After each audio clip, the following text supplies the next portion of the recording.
Anda kembali di Prime Time News. Pemirsa, kapal induk ketiga Amerika Serikat disebut sedang berlayar menuju Timur Tengah seiring Washington yang tetap mempertahankan kekuatan militernya di wilayah Teluk. Kapal induk Amerika Serikat yang saat ini tengah berlayar adalah kapal induk USS George H.W. Bush. Kapal induk Bush diperkirakan akan menggantikan salah satu dari dua kapal induk yang telah dikerahkan dan disebut-sebut memainkan peran sentral dalam serangan militer Amerika Serikat dan Zionis Israel terhadap Iran. Pengerahan tambahan kekuatan militer AS baru-baru ini termasuk kapal-kapal serbu amfibi dan jet tempur.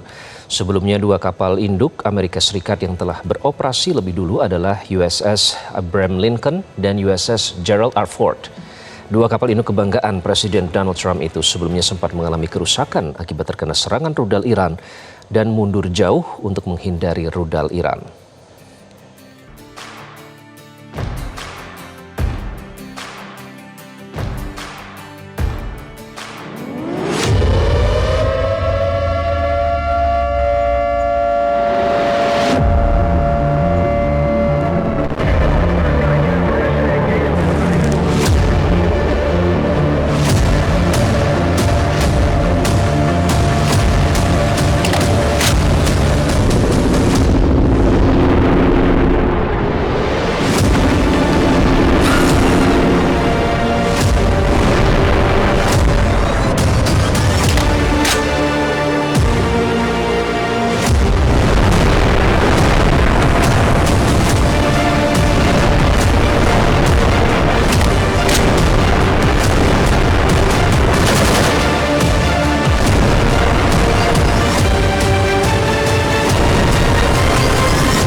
Pemirsa, Korps Garda Revolusi Islam Iran meluncurkan gelombang balasan ke-88 dengan sandi Ya Fatimah Al-Zahra.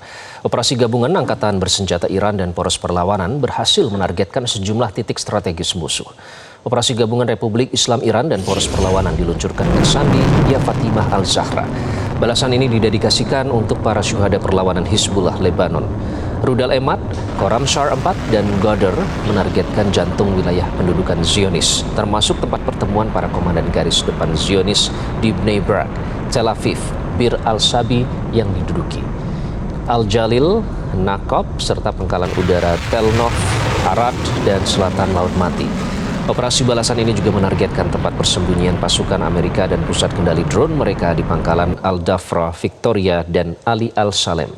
Perlawanan Lebanon, Irak, dan Yaman dengan lebih dari 120 operasi berhasil menghantam bagian utara dan selatan wilayah Palestina yang diduduki Zionis dan markas besar penempatan dan persembunyian komandan Amerika di Irak Tengah dan Utara.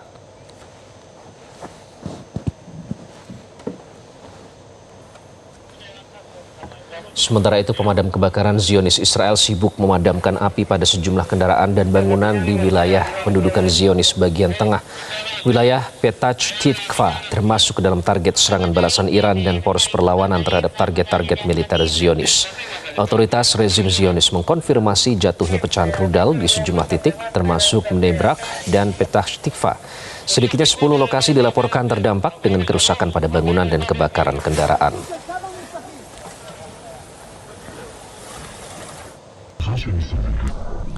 Sistem pertahanan Iron Dome yang menjadi andalan rezim Zionis Israel kembali gagal total menahan serangan rudal-rudal Iran. Perlawanan Iran yang terus-menerus tanpa jeda satu hari pun membuat sistem pertahanan Zionis semakin lemah. Rudal-rudal Iran pun dengan mudahnya jatuh menghantam beberapa titik dan di jantung wilayah pendudukan Zionis.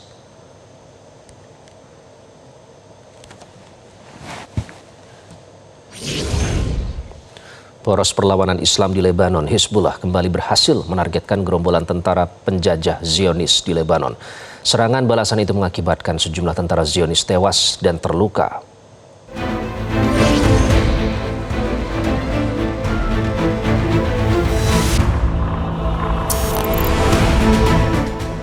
Perlawanan pejuang Hizbullah berhasil menargetkan 2 kendaraan pengangkut pasukan Zionis dan sebuah kendaraan Humvee milik tentara penjajah Zionis Israel di kota Al-Bayada, Lebanon Selatan. Perlawanan dilakukan dengan menggunakan drone serang. Video yang dirilis Hizbullah menunjukkan serangan pertama berhasil menargetkan kendaraan pengangkut Zionis. Kemudian berlanjut dengan penargetan kendaraan Humvee Zionis dan tembakan berikutnya yang kembali menargetkan kendaraan pengangkut musuh.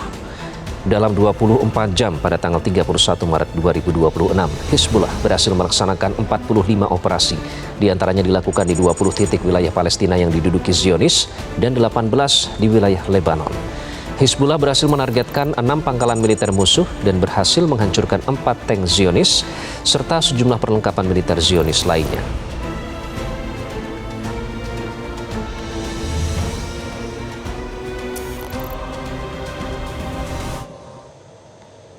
Sementara itu, helikopter-helikopter Zionis sibuk mengevakuasi tentara penjajah Zionis, baik yang sudah tewas maupun yang terluka. Di Beit Liv pada 31 Maret, pasukan pejuang Hizbullah berhasil meledakkan titik kumpul tentara Zionis dan menargetkan titik musuh dengan tembakan roket dan artileri.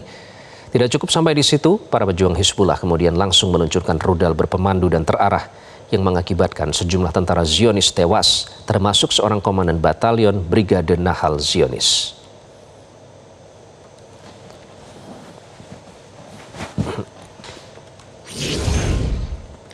Ketika ditanya bagaimana rencananya untuk mengatasi kenaikan biaya bahan bakar, Donald Trump mengatakan jawabannya sederhana, yakni untuk keluar dari Iran. Trump menyebut pasukannya akan mundur dalam 2 hingga 3 pekan. Presiden Trump mengatakan Amerika Serikat akan menarik diri dari Iran dalam waktu 2 hingga 3 pekan usai mendapatkan perlawanan sengit dari Iran. Hal itu disampaikan ketika Trump ditanya soal harga bensin yang sudah mencapai rata-rata nasional $4 per galon. Mengenai pasokan minyak dan gas Eropa dan sekutu NATO, Trump menyebut negara-negara itu bisa mendapatkannya sendiri. Setelah 1 bulan lebih menekan Tehran melalui serangan terhadap infrastruktur energi dan sipil, serta menetapkan tenggat waktu untuk membuka kembali Selat Hormuz, Trump sekarang mengatakan penarikan Amerika Serikat adalah satu-satunya jalan untuk mengakhiri perang yang telah mengganggu pasokan energi global dan mengguncang ekonomi dunia. Plan to bring them back down? All I have to do is leave Iran. We'll be leaving very soon. And if France or some other country wants to get oil or gas, they'll go up through the Strait and Hormuz Strait. They'll go right up there and they'll be able to fend for themselves. I think it'll be very safe, actually, but we have nothing to do with that. U.S. will be gone or done with the war in 2 I think with 2 or 3 weeks. Not 3 weeks. If it is, We'll leave. Dalam sebuah wawancara dengan Al Jazeera di Tehran, Menteri Luar Negeri Iran Said Abbas Araghchi menegaskan tekad Iran untuk membela diri tanpa mempedulikan tenggat waktu yang ditetapkan oleh musuh-musuhnya. Iran menekankan akan melanjutkan perlawanan selama diperlukan dan memperingatkan bahwa pasukan Iran tetap mampu bertahan dalam operasi yang berkepanjangan. Ketika ditanya soal apakah Iran bisa bertempur hingga 6 bulan, Araghchi menjawab bahwa Iran siap bertempur dalam waktu minimal 6 bulan.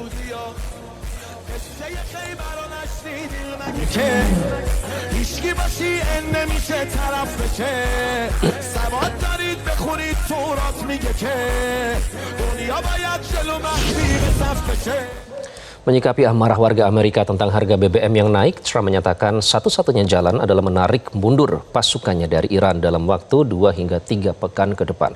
Hal ini menandakan ada perubahan sikap Trump yang sebelumnya menyebut akan melakukan invasi darat ke Iran meskipun terus-menerus digempur balik Iran selama 1 bulan terakhir. Kita akan membahasnya bersama pengamat intelijen Stepi Andriani. Selamat malam Mbak Stepi, apa kabar? Selamat malam, baik Mas, sehat. Sehat. Terima kasih sudah bergabung dengan Prime Time News Mbak Stepi. Jadi Iran menyatakan bisa bertempur melawan agresi Amerika Serikat Zionis minimal 6 bulan nih Mbak. Nah artinya akan ada perlawanan tanpa batas dari Iran. Apakah kekuatan Iran ini yang membuat Trump akhirnya menyatakan akan menarik pasukannya dari Iran Mbak Stepi?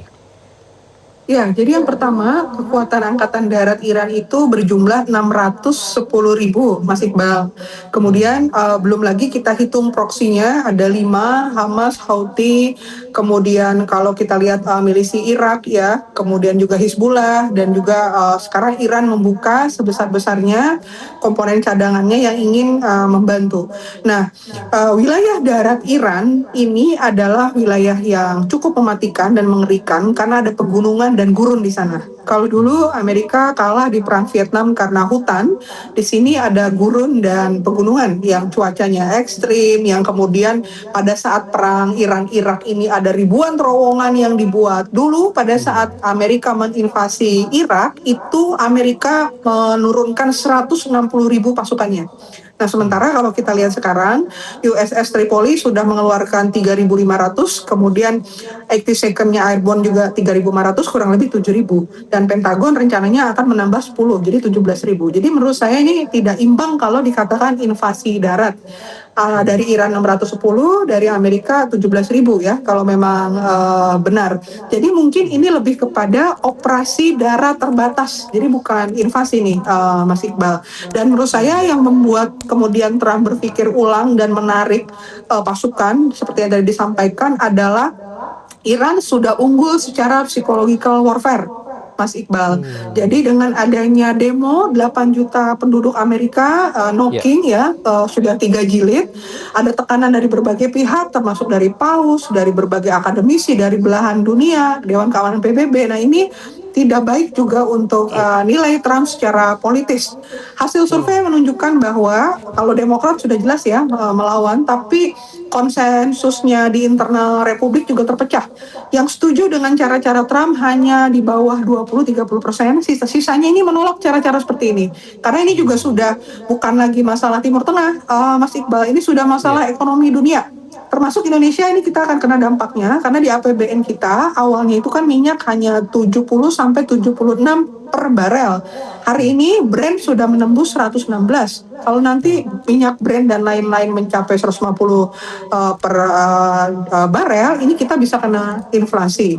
Walaupun memang kita tidak bisa menutup mata, kita tidak bisa menghindari import ya, karena kita butuh minyak itu satu hari 1,7 juta barel, sementara produksi dalam negeri hanya 860, sehingga 50%-nya kita butuh dari pihak lain. Nah, Indonesia juga akan terkena dampaknya, apalagi kecaman PBB terhadap gugurnya 3 prajurit TNI juga artinya berpengaruh. ada perbedaan ya Mbak Stepi antara pernyataan yang disampaikan Trump di permukaan, karena kan menyatakan sudah selesai dengan Hormuz, tidak akan intervensi, silakan negara-negara yang mau mengambil minyak ambil sana sendiri begitu. Tapi ternyata di balik itu ada kekhawatiran juga bahwa pasar energi dunia ini mulai terganggu, kemudian desakan dari masyarakat Amerika sendiri yang kemarin bahkan memecahkan rekor yang Anda sebut sampai 8 juta tadi. Artinya ada perbedaan di situ antara yang di permukaan dengan kekhawatiran sesungguhnya.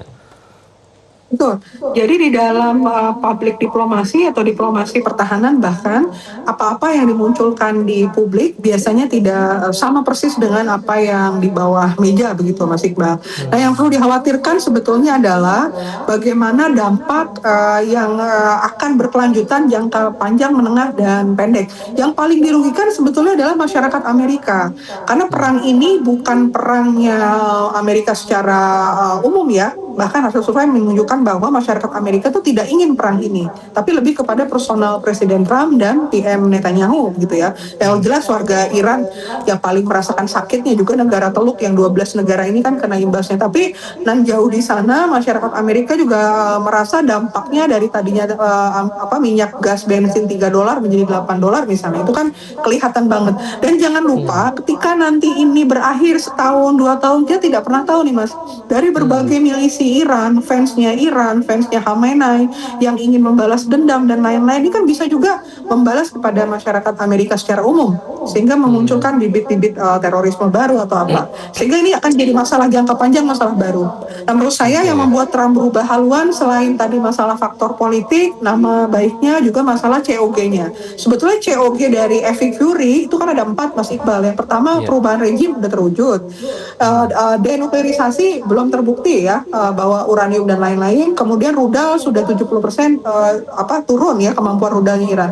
Dan proksinya Iran ternyata juga masih banyak yang tersebar dan tidak seperti yang diharapkan. Nah, dengan perlawanan Hizbullah ini sebetulnya lebih kepada psychological warfare, mosaic defense-nya Iran, bahwa kami bisa bertarung lintas matra dan lintas lokasi, jadi disebar gitu. ada cybernya main, Cina bantu AI-nya, Rusia bantu informasi intelijennya, proksinya di seluruh dunia, bahkan hacker-hacker kita juga banyak yang melawan Israel ya pasca gugurnya 3 prajurit terbaik kita. Nah ini juga jadi menarik sekali. Nah daripada nanti ini kemudian melebar frontnya, saya rasa mundurnya Presiden Trump menarik pasukan ini adalah hal yang baik ya. Walaupun secara pribadi kalau ditanya, saya lebih setuju mungkin kita menunggu 6 April, karena 6 April itu akan ada Islamabad Summit. Di sini ada 3 negara yang menjadi juru damai, Pakistan, Mesir, dan Turki. Ini Mas Iqbal. Jadi mungkin dari 3 negara ini nanti menganalisis dari 15 poin mana yang berat, mana yang mungkin, Iran juga dari 5 poin yang diinginkan, mana yang iya, mana yang tidak. Nah, cara-cara diplomasi ini sebetulnya yang kita harapkan seperti itu, Mas. 6 April nanti kita tunggu ya. Mbak Stepi, tadi Anda 6 sempat April. menyebut ini lebih tepat disebut sebagai operasi darat terbatas. Nah tadi Anda juga sempat menyebut soal operasi darat terbatas yang akan mengerahkan pasukan. Tapi Iran kan akan istilahnya mobilizing 1 million soldiers to create hell atau menciptakan neraka bagi bagi kalau pasukan Amerika Serikat berani begitu ke darat. Nah, Betul. Presiden Trump sebelumnya kan dinyatakan tidak pernah bluffing ya. Kalau dia ngomong itu akan dieksekusi, akan memang dilaksanakan. Tapi kali ini dinamikanya terasa berbeda ya. Bagaimana cara Iran bisa bertahan sekian lama sampai 1 bulan loh, Mbak Stepi? Ya, jadi Iran ini, Mas Iqbal, sudah berlatih bertahun-tahun, dia di embargo dan punya ketangguhan yang luar biasa. Dia sudah berlatih dan dia sudah mempelajari Amerika itu bagaimana, apa saja kekuatannya, rudalnya, kemudian pasukan-pasukannya. Sementara Amerika belum tentu bisa mempelajari Iran, kecuali yang kemarin ya, CCTV diretas oleh Mossad, First Recognition diretas, sehingga posisinya Khamenei ini kelihatan, ketahuan. Itu 2 tahun tuh dia untuk meretas itu semua. Nah menurut saya adanya perubahan psikologi dari Presiden Trump sebetulnya bukan hal yang cukup signifikan ya Mas. Tentunya sebagai pemimpin, apalagi negara besar, tekanan-tekanan ini pasti banyak. Nah ini yang menurut saya yang paling mempengaruhi adalah tekanan di publiknya sendiri, apalagi nanti mau ada pemilu sela dari Partai Republik sendiri. Saya yakin dari Kongres Senat juga sudah mendorong ya agar operasi darat maupun invasi atau apapun itu yang mengorbankan putra-putri terbaiknya Amerika mungkin dipikirkan ulang seperti itu. Akhirnya mungkin ada beberapa opsi akan ditarik 2-3 minggu seperti itu, Mas. Oke, kan kemarin Trump sempat menyatakan kalau misalnya Selat Hormuz tidak kunjung dibuka sampai ada tenggat waktu, nanti akan menyerang Pulau Kark dan bahkan menghancurkan desalinasi. Artinya itu berpengaruh terhadap warga sipil. Nah ini kan artinya bisa menjadi bumerang ya. Kalau dalam perang kan tidak boleh menghancurkan fasilitas warga sipil. Nah dampak-dampak pernyataan seperti itu apa Mbak Stepi? Ya, jadi dalam 32 hari Epic Fury dan Roaring Lion ini, Mas Iqbal, sudah ada 5 hal besar yang terjadi dalam perubahan geopolitik dunia. Yang pertama adalah Amerika selama ini dikenal sebagai pelindung, sebagai perisai untuk negara-negara Teluk. 70 tahun negara-negara Teluk dibantu oleh Amerika, makanya ada pangkalan. Nah sekarang dalam 1 bulan ini tidak terlindung ini negara Teluk, jadi berubah. Yang kedua, dolar selalu digunakan sebagai sarana pembayaran utama. Sementara sekarang di Selat Hormuz yuan yang dipakai. China mendapatkan banyak keuntungan, posisi baru ya di sini. Menurut saya yang juga ditunjukkan bahwa kalau ingin berkuasa tidak harus dengan cara-cara keras, tapi juga bisa dengan cara-cara yang soft power, smart power seperti itu. Kemudian yang keempat, negara-negara yang tadinya tidak terlalu menganggap Iran ini penting, biasa saja, tidak terlalu strategis, sekarang justru banyak beralih ke netral dan mendukung Iran. Yang kelima, ada perpecahan di tubuh NATO. Hanya Inggris yang terang-terangan membantu maskapainya ya, ruang udaranya boleh digunakan, sementara Perancis, Jerman dan lain tidak. Jadi dalam 1 bulan ini terjadi 5 dinamika dalam geopolitik nih Mas. Nah ini kan hal yang signifikan ya. Jadi kalau tadi dibilang Pulau Kark, nah itu menurut saya tujuan dari invasi darat terbatas sebetulnya untuk itu. Kalau benar-benar desalinasi ini yang dihajar, infrastruktur air, saya rasa yang akan marah itu ya negara-negara Teluk. Karena kalau sudah air ini kan hajat hidup orang banyak, Mas, bukan masalah energi lagi. betul. Semua akan kehausan, ya. Betul Mbak Itu. Stefi, kita nantikan ya 6 April ya Islamabad Summit nanti akan seperti Ya. apa, karena kali ini memang dinamikanya terus berubah, ini selalu bisa Terus kita berubah, ikuti nanti betul sekali. perkembangannya. Dan juga yang terkini kan katanya mau minta tolong negara-negara Arab untuk membiayai perang. Nah, bagaimana mungkin itu, kita nanti akan melihat seperti apa perkembangannya. Mbak Stefi, terima kasih ya sudah bergabung dengan Prime Time News. Jelajahi cara baru mendapatkan informasi. Download Metro TV Extend sekarang.